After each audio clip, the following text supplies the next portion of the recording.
Hello there, fellow nobodies. My name is Knump, and this is a show you've never heard of.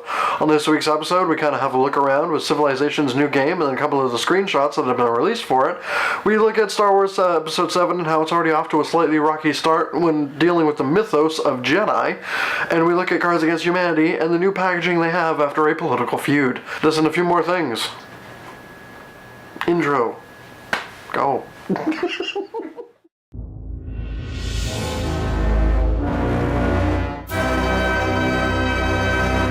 So let's get the ball rolling here with Civilization. Anyone who's played a Civilization game knows that they're hours and hours and hours long and lots of fun, and they involve conquest against historical people that you can never actually have conquests with, and yeah, it's all kinds of coolness. But they've gone another step and made it even more complicated with yet another way to win. This one, called Civilization Beyond Earth, focuses exactly on that, being beyond Earth.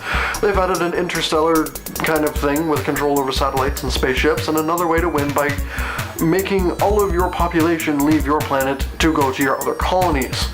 Complete colonization is an instant win in the space realm of this thing, and it's got a really big refugee sort of statusy type build to it. And if anyone remembers the really old Alpha Centauri game, then they're saying this is basically the new age version of it. It's bigger, it's better, it's amazing, and completely detailed and giant. Millions and hundreds of hours sort of giant. Like, your average game will last about 5 days. I don't recommend being online for that. Leave your rooms, do not stock up on diapers. Let's deal with this like human beings. Take it slow. So if anyone is half of the Star Wars nerd that I am, you're already kind of sitting back and going, wait, what? When you're looking at the premise for Episode 7. They've cast some of the people, and one of the people is supposedly a descendant of Obi-Wan Kenobi. I'm going to take a second here and wait for that to click in. Descendant of, which means they're genetically related to, which means he had to pop out a sprog, child, poop larva, whatever you want to affectionately call them. Obi-Wan Kenobi was a Jedi, and Jedis are celibate. Think about it for a second. Where did they come from? Also, Luke and Leia supposedly have descendants in here as well, meaning children. Luke is also a Jedi. Celibate. Back on track. If you have a PlayStation 4, there's something you can get, the little camera thing. It's basically the PlayStation equivalent of the Kinect. And you can have this little application called a Playroom, where you get little bots that are in a virtual reality gaming field, and you can juggle things, and there are light sensors, and this is all kinds of awesome. And you can record yourself doing happy, funny, silly things. Or, if you're apparently like the mainstream, you can just have sex on it.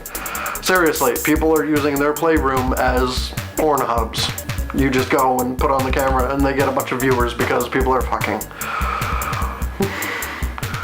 It's like a fucking zoo. The only reason people are showing up is to watch shit get thrown and people masturbate. Fuck off, guys. Come on. It's a PlayStation. Fuck. Really? Just disappointing in fucking humanity right now, because there are sites for that.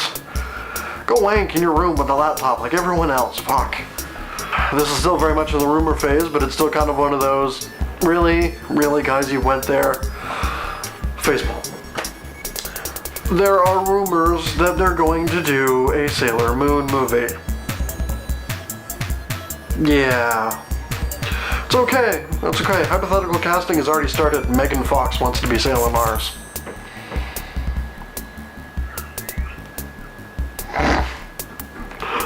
The subtle laughter in the background is all you really need. If anyone has played the wonderful card game Cards Against Humanity, then you've no doubt completely ignored the box, because there's nothing significant about that. But that's the main focus of the story here. The box. It's provided by a company called Uline, and for anyone who doesn't know Uline, which is most people, they do generic packaging, and they're one of the largest packaging people ever, which is giant and huge, and they're everywhere. And the point here is that the people who make Cards Against Humanity are extremely left-wing politically. They are very liberal, and that's the point of the game. Be completely un-PC and evil and mean and discouraging and all kinds of stereotypes and scary bad evil shit. Turns out the CEO of Uline is the largest single conservative donator for all of Illinois, and an avid teabagger. Not the position, the political spectrum. Let's keep it clean, guys. PS4 is back a couple of minutes. They said, no, that's absolutely impossible. I cannot do this. That's insane. That's not good. So they immediately dropped him. It's like, what? You're right wing. You guys are fired. We're taking iPaper. It was that simple. I just thought it was really cool how somebody was able to stick up to their political beliefs in a really, really big corporation-y type environment. So props to you guys. By the way, left wing. Didn't know if you could tell. The hair gives it away. But I just wanted to give, awesomeness shout-outs, because Cards Against Humanity, first of all, is a great game. If you haven't played it, go get completely wasted drunk and play it because it's amazing. And then realize that the packaging is happily done by left-wing political spectrum people, which is nice. And I'm not saying right-wingers are bad, I'm just saying that, they suck. And to kind of close this off, we're going to touch a little bit on Super Smash Bros. 4. There have been a whole slew of announcements, including the release of a 40-minute video and all kinds of movesets and bonusly things, so I'm going to kind of make this short and brief, and we might do a little edited cutaway segment style thing on a big breakdown of what it is, but yeah, there's a couple of new characters released. Greninja, I'm not even really sure how to pronounce that because it's not like I watch the anime anymore. It's the final evolution of Froakie, which is a Pokemon in a little water pole, tadpole thingy.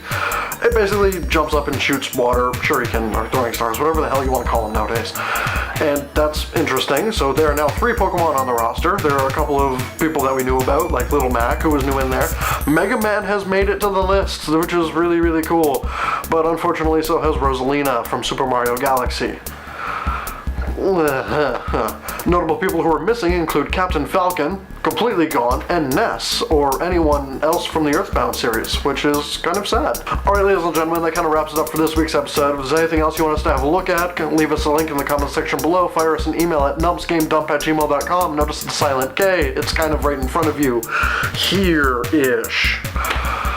And yeah, alright, if there's anything else, you good, bad, indifferent, you can find us on Facebook, you can find us on Tumblr, you can find us right here on YouTube, you can find us on Google+. We're not particularly active on any of those, but we will get your comment and absolutely reply to absolutely anything. Thanks guys, this is Knump signing off.